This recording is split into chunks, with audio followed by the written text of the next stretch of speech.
from Washington, and it was an interesting night. Mr. Trump's first lie was told just seconds into the night with his false, familiar claim that the 2020 election was, quote, a rigged election. And the falsehoods kept coming fast and furious about the January 6th insurrection, about the threat to Vice President Pence, about Pence's ability to overturn the election, about COVID, about the economy, and more. He called a black law enforcement officer a thug. He said people here in Washington, D.C. at Chinatown don't speak English. He attacked Caitlyn as a nasty woman because she was trying to get him to answer a question. Perhaps most chillingly, the day after a 9-person jury of his peers in New York found him liable for sexual battery and defamation and ordered him to pay writer E. Jean Carroll $5 million, he made fun of her account of her sexual assault. And many in the audience laughed. I've worked at CNN for the past 10 years, and I greatly admire a lot of my colleagues. I've been able to do a lot of really impactful journalism, but this Trump town hall was the most embarrassing, was the most shameful. I have never felt so bad to work for this network. It was a horrible decision to give this man a platform that nobody internally agreed with. Whatever the they thought they were going to get out of this, they instead have set a match to democracy once again. You are letting an insane person stand there and make people giggle and laugh when he jokes about rape. You make people giggle and laugh when he jokes about abortion, when he calls an African-American police officer a thug.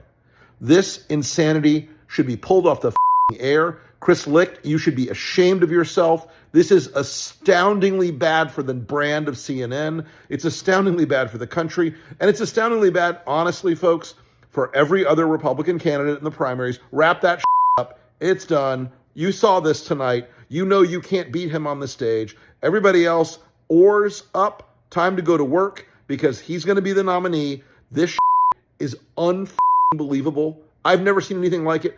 It is a disaster of the highest degree. It felt like something far worse than backsliding or regression. I'm not sure what to call it. I wonder what you make of where we are as a culture. What we saw tonight was a series of extremely irresponsible decisions that put a sexual abuse victim at risk, that put that person at risk in front of a national audience, and I could not have disagreed with it more. It was shameful. It was disgraceful on every level. It showed, I wouldn't say it's dangerous for democracy because we passed that a long time ago, but it showed the corrosive effects of Trumpism over 8 years. The most shocking part was an audience who cheered on a president who tried to overturn American democracy, an audience that mocked and ridiculed a woman who a jury of her peers, Donald Trump's peers, found had been sexually assaulted. Those Americans there last night turned that into a punchline, laughed and dismissed cops getting the shit kicked out of them on January the 6th. Does it bother you that he keeps talking about 2020 and not 2024? I'll ask you first. This is Jonathan Leslie. He's 40, Republican, voted for Trump twice. How do you feel about those lies? So I feel like part of it's also the media narrative, as you guys asked him the first question at the town hall about the 2020 election, rather than current stuff. So don't you think he could say it's time for me to start talking about 2024 and not lies that aren't true? Couldn't the media ask him a question about 2024?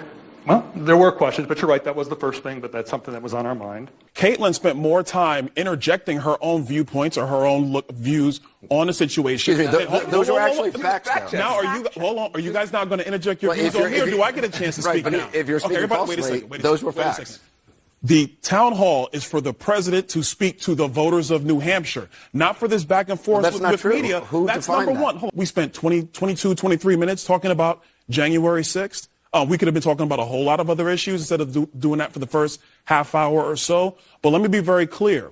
What was said in this town hall about National Guard troops that were authorized by Caitlyn was wrong. I'm on the Oversight Committee. I was in 2 hearings on January 6th. It was testified in oversight that Donald Trump authorized National Guard troops on January 4. He followed up in a call with then acting Secretary of Defense on January 5, trying to see where the deployment was on those troops. That is testimony in the Oversight Committee.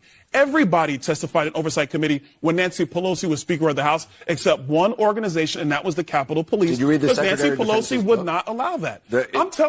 I'm telling you what was testified to in the Oversight Committee under oath. Let me just